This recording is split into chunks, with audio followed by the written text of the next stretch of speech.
Salutations, Feeso here, and today we're going to be talking about One Piece chapter 903. Boy oh boy, is this a chapter, man. So much hype going into Reverie. Been waiting on this for like 5 or 6 years now, and we're finally there. It's just so cool to get to this epilogue stuff of Whole Cake Island, and we're just moving on forward into new territory, you know? But man oh man, the first thing that hit me was this cover of Jump. To see Vivi and Cobra and Karu again on such a prominent cover was so cool. They still have the X tattoos on their arms, which is a cool callback because I know that that's one of the most popular panels in Japan. Like, they keep re-airing it in specials and in new openings and all that, reanimating it even. So it's cool to see it acknowledged on this cover of Jump. We've got a big title saying the Reverie begins. Old allies are appearing, one after the other. Really cool stuff. Can't wait to see the meeting actually begin. And I think I'll have a prediction video coming up about my thoughts on that soon. However, we can't delay this anymore. Let's get into the chapter. We've got a huge title. The Fifth Emperor. Oh my god, they're no longer the Yonko. No, they're the Goko or whatever word they use. They're just amazing to see Luffy in this high regard. The series has really accelerated from where I thought it would be, because Luffy could barely go toe-to-toe with Katakuri, and I didn't think that that reflected well on his position to be a Yonko. I thought that he would only be on that level after beating Kaido. But no, Oda's just like, boom, it's right here, this is how the world views him. And I think it's important that this is how the world views him rather than what the reality is. Because we saw last chapter that Big News Morgans is a fan of Luffy, rather than it just being Luffy accomplishing all of this. I mean, don't get me wrong, what he did last arc was epic and amazing. However, in a toe-to-toe fight, I still think the other 4 Yonko would destroy him. That being said, oh my god, this is such huge progress for the series. And just reading that title, I've said this much stuff, so let's get into the chapter proper. We've got a continuation of the self-proclaimed Straw Hat Grand Fleet arc, this time focusing around Orlumbus. We just get to see this fleet, and it's well drawn and all, but there's not much I can say about it. Again, I'll wait until the end before I comment on the mini arcs. So yeah, we start off with the massive reveal. Niji actually slipped something into Luffy's pocket. It's a capsule that says 3, and Sanji wants nothing to do with it, but Chopper and Luffy know exactly what it is, man. It is one of those raid suits. Sanji wants nothing to do with the science. We saw him react to the cloning process before. And so, in general, he sees the way Germa acquires power is disgusting. But Niji did slip it into his pocket. I guess this shows that he respects him enough to consider him one of them. So, we do have a considerable amount of progression for Germa, but at the same time, they're still relying on their old tricks to get power, rather than acknowledging that Sanji is probably the best of all of them, even without a suit. Now, Chopper and Luffy want him to wear the suit immediately, because he could use lasers and all that kind of crazy stuff. But Sanji's like, nah man, that's Frankie's territory, I want nothing to do with it.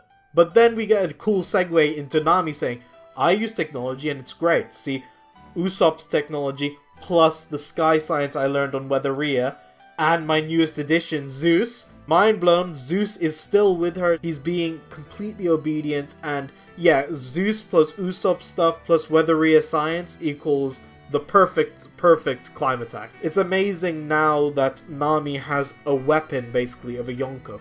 Not only that, but part of the soul of a Yonko traveling around with her. Sanji is of course envious as hell because Zeus gets to be so close to Nami all the time, which Brook points out is kind of pathetic, but you know. We then get a news report. Carrot has gotten the news coup and is reading what happened, and we don't get an update on Jinbei, but what we do get is a report of how the world has perceived what happened. Basically, the ringleaders are Luffy, Sanji, Jinbei, and Burge. So, Luffy is getting the lion's share of the blame for this, which is what I expected, but still, I feel Burge might get a bit more credit.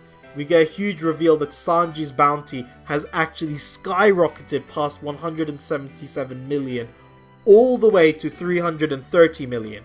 That's right, he's now surpassed Zoro.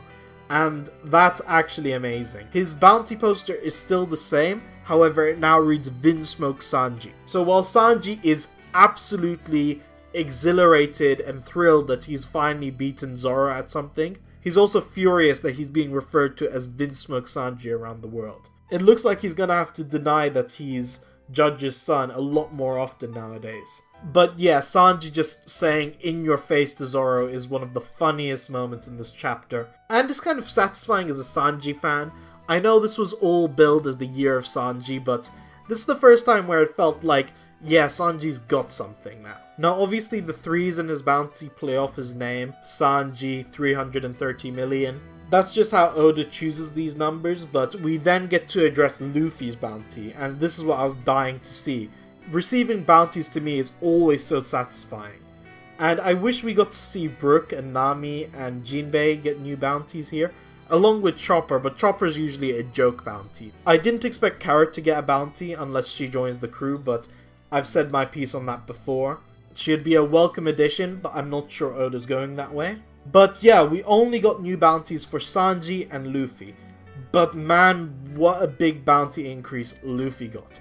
However, Oda's not going to tell us it just yet. He's going to play with our emotions by having Luffy think that his bounty's gone down to 150 million. So we get this depressed look and it's just hilarious. The other crew members are like, oh well, it's kind of a good thing. It means we've got less targets against us. But of course our reputation's gone down. They're all wondering why his bounty's gone down. Now, obviously most of us have realized what his bounty really is, but we're not gonna find out until the end of the chapter. And part of me is still in disbelief that it's as high as it is. I never thought that we would get a bounty that reached 1 billion until Kaido, but then we had someone like Katakuri just shatter it. And yeah, I'm just curious to how far and how high the bounties will be by the end of the series. Anyway, Oda holds off on the reveal of the bounty until the end of the chapter, so we start to cut away to everyone reacting to this news. Now on Fishman Island, they're like, wow, Jinbei actually joined. And they decide that they're going to proclaim that Straw Hat is protecting the island now. This is likely going to be a huge mistake when they actually arrive at Reverie. And speaking of mistakes, they're gonna take Shirahoshi, who's been inspired by Luffy's news, to not be so much of a coward. So it's great for Shirahoshi's character that she's getting out there more, but it's also a bit concerning that they're going to be taking Poseidon right into the heart of the world government. So we'll have to see how that turns out, especially with the fishmen proclaiming that Luffy is in charge of their island now. I mean, not in charge, just protecting it, but that's basically the same thing. So we get to see more news spreading all around the world. And for the first time we get to see Crocodile post-time skip. We also get to see Bartolomeo and Cavendish again. They're in silhouettes, but we know what it means. The reputation of being part of Straw Hat's crew is growing. And they're sandwiching a nice little panel of the Sakura Kingdom procession traveling to Reverie. It's nice to see Dr. Kureha and Dalton on the move. And we also get to see other allies such as Vivi reading the news. Her jaw is wide open, shocked about the news. And it is a bit weird that Vivi's on the front cover of Jump, considering she barely has anything to do in this chapter other than react to the news. Still, I think it's a nice indication of her role in the upcoming arc. Because honestly, I think Vivi, more than any of our other allies, is gonna be our POV. She'll be our eyes in Reverie, and we'll see most of the events transpire around her. At least that's my belief. You have to have a protagonist in the story, and while Luffy's gonna be absent for a while now, I think she's gonna fill the role nicely during the Reverie. We also get to see Birds just furious that the news is portraying him and the Sun Pirates and the entire German army as just subordinates of Straw Hat, because it was his plan. But Luffy is a lot more charismatic and he was the center of attention, and Bird probably intended him to be the scapegoat or sacrifice.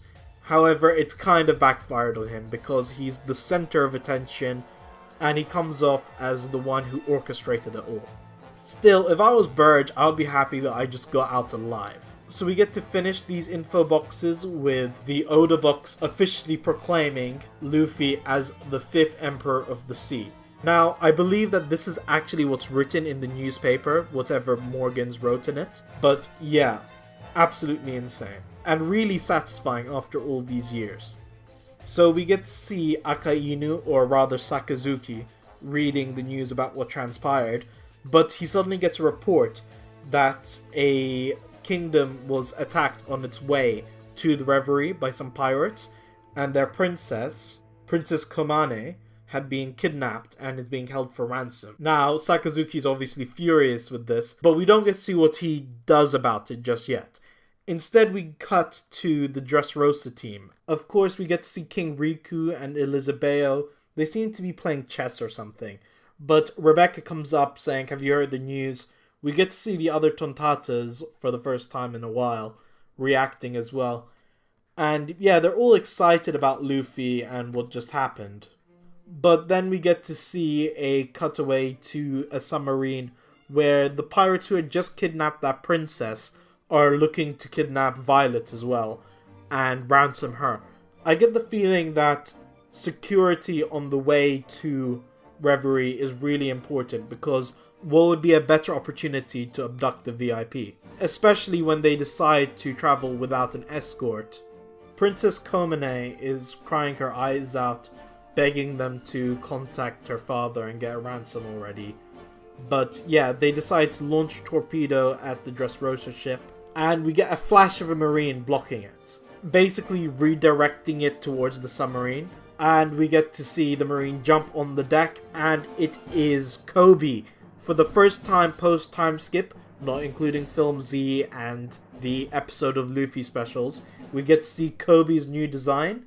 He looks friggin' awesome. He's a captain now, and a badass one at that. He introduces himself and makes sure that the Dressrosans are okay, and then calls back to see if Helmeppo has secured the princess. He has, of course, and we get to see the princess in the background beating up the pirates, showing that she's probably got that typical One Piece royalty attitude where the nobles are basically just douchebags. Regardless, Helmeppo's like, "Hey man, that's crazy haki you have to be able to have sensed that."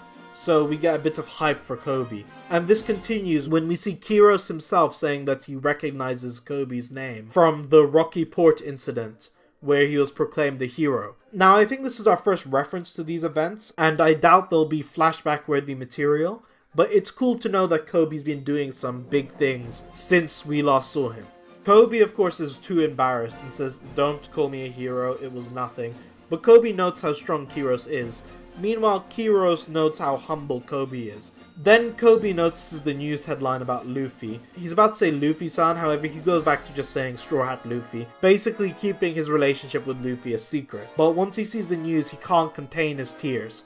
I do like that Oda is continuing the dynamic they have where Luffy is inspiring Kobe as they go along. And it's also a really cool little detail that Kobe has to put his glasses back on to read. It's a nice callback to where he started off as a crybaby, and he still has those elements in his personality, despite graduating and becoming a badass and a credible fighter.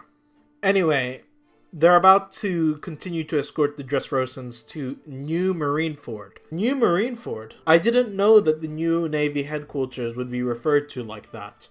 It is interesting given that they moved the headquarters and switch places with G1 on the other side of the Grand Line. But yeah, apparently they called the island New Marineford, so that's cool. Rebecca and the Tontatas noticed that Kobe fanboyed over Luffy for a moment, and offered to share their stories about Luffy and talk about him in secret. So it seems like Kobe's going to take the Dressrosan characters under his wing for the duration of Reverie. And that's really cool, because I didn't really think about Kobe showing up here. I mean, it's obvious in retrospect, however, I was much more preoccupied with Vivi. But man, Oda really is layering all these past allies one after the other after the other. I'm surprised that Water 7 isn't having a representative. However, I suppose that Iceberg is a mayor and not a king, so it does make sense. We get to see a cut of Kaido saying, "What the hell, why is he in the old hag's territory right after picking a fight with me?" Then we get to see silhouettes of the Blackbeard crew, which is really cool, but I think it does kind of confirm that Blackbeard likely has an eye patch at this point, or will get an eye patch. Either way, his beard is a lot longer, and he's starting to resemble more and more the Blackbeard we know from real life. I think Oda was on record saying that the most pirate-like character will get an eye patch, and honestly, who's more of a pirate than Blackbeard? Regardless, he laughs and bellows, "Yahahaha! It's still a little soon for you, Straw Hat." So yeah, we get to see that this news is even affecting the emperors, which sets up perfectly the next scene, because we get to see Big Mom reacting to the news. She's of course livid that she's painted as the loser, and vows to get Bad News Morgans, but then realizes it's more Luffy's fault, so Luffy's got a big target on his back. And it's not only the other supernovas or the government, it's also the Yonko. They sure as hell don't want to be displaced by a rookie. Finally, we get to see Shanks looking at the newspaper and saying, "Well, it looks like we're gonna be able to meet soon, Luffy." Meaning that Luffy is getting close to being on par with Shanks, or at least reputation-wise. Whether or not he's a greater pirate than Shanks, I think can only be settled by a friendly sparring match between them, and in my estimation, Luffy will lose that before Shanks goes on to be killed by someone like Blackbeard, say, and we can have a nice little revenge motivation intercut with Luffy returning the Straw Hat to Shanks' grave. I think that's the direction Shanks' character arc will ultimately go. I'm sure that we'll have a flashback for him, and maybe an explanation that he's guarding the One Piece for the one who Roger is waiting for. Because we know that Roger is waiting for someone. Whitebeard told Blackbeard that he isn't the one. My assumption is that it must be a D, so we'll have to see how that pans out. But I do stand by my prediction that Shanks is guarding One Piece, because he's been to Raftel before. He should know exactly how to get it if he wanted to. That, along with Buggy not showing any interest in One Piece throughout the entire series, despite being obsessed with other smaller treasures, lets me in on the fact that One Piece doesn't have any value for anyone other than the particular person who's meant to find it. And I think that Shanks believes that that is Luffy. But that's just me speculating. Of course, none of that's in the chapter. All that's here is a very hyped declaration that Shanks thinks that the moment that they'll meet is drawing ever closer. And we get a cool panel of Shanks. He looks really serious there. Nice zoom in on his scar and a big Don panel. So yeah, then we cut to Brook picking the paper back up and saying, "Wait, I think you missed a zero, Luffy." And he starts counting it up. And then we get the big Don reveal panel. 1.5 billion berry. Of course, we get big googly bulgy eyes from everyone in the crew. Chopper's hat pops off. Brook, who has no eyes, has eyes popping out of his head. They're all screaming. And that is the way One Piece 903 ends. As the world heads to Reverie, our group continues their journey to Wano. Oh my goodness, guys. What a chapter. So many talking points, but mainly just what it means to the series as a whole. Seeing Luffy getting recognized as someone who's on par with the Yonko has been a long time coming. And I do think that this might be a bit sudden to go from facing a warlord to facing a commander and now suddenly is on the Yonko's level. I do think it will be unofficial and will be challenged a lot until Kaido comes down, but this is a surefire indicator that Luffy will be one of the main talking points at Reverie, and anyone who's associated with Luffy might have a lot to answer for. So there's so much to think about when we're going into Reverie, and all the different dynamics, all the people who owe Luffy, all the people who hate Luffy, and the secrets which are probably going to be dispensed to us as the arc goes forwards. I love seeing all these old characters come back, and I'm just dying to see where the world of One Piece stands post-Reverie. Oda's been building to this forever, and we'll know the shape of the One Piece world coming out of it. Especially in regards to Vivi and Arabasta and all the allied kingdoms, as well as possible news updates about Jinbei and what happened to the Sun Pirates. Now, Big Mom in her scene didn't mention the Sun Pirates or Germa, so we're still left in the dark there. However, I do expect big reveals and statements that might or might not turn out to be true down the road. Either way, Whole Cake Island is officially over. I'm probably going to do a speculation video on Reverie during this next week we have off because Jump is on break due to Golden Week. So let me know if you'd be interested in seeing that in the comment section below. Anyway, that will be the video. I hope you enjoyed it. If you did, let me know by leaving me a like and subscribing for more content just like this. Or check out one of my other videos, linked right here in the end card. Till next time, stay golden and farewell.